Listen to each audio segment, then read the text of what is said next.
Donald Trump made taxpayer funding of garbage, racist garbage like this, illegal, Joe Biden has promised to bring it back. Those sessions, we should tell you very clearly, teach Americans that their skin color, not their behavior, is all that matters. It's the betrayal of the most basic promise of American life.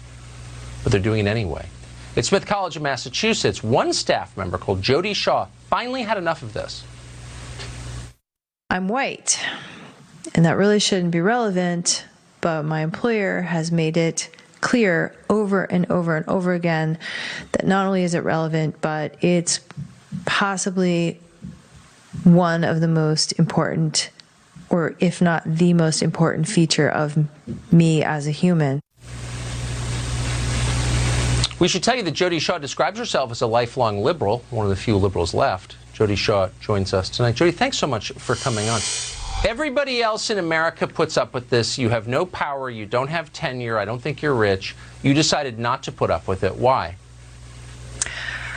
Well, my story really begins with July 31st, 2018, when a black student accused a white staff member of racially motivated behavior.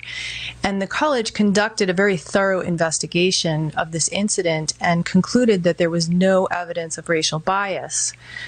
But from the day this accusation was leveled and moving forward, the college did everything in its power to support this narrative that something horribly racist had happened on that day. And not only that, that racism is a very widespread and pervasive problem on the campus.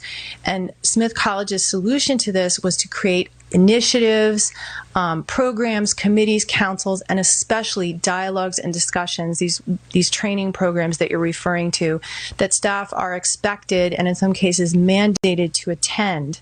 And the problem with these discussions is that they just don't feel real. They feel scripted. They feel like a performance. It feels like there's a script for white people and a script for people of color. And this kind of thing makes me really uncomfortable. I don't feel like engaging in a discussion where I'm pretending to have a real discussion about race. And right. So last winter, I was mandated to attend one of these discussions, and the hired professional facilitators went around the room and asked each person to talk about their race in the context of their childhood, no less.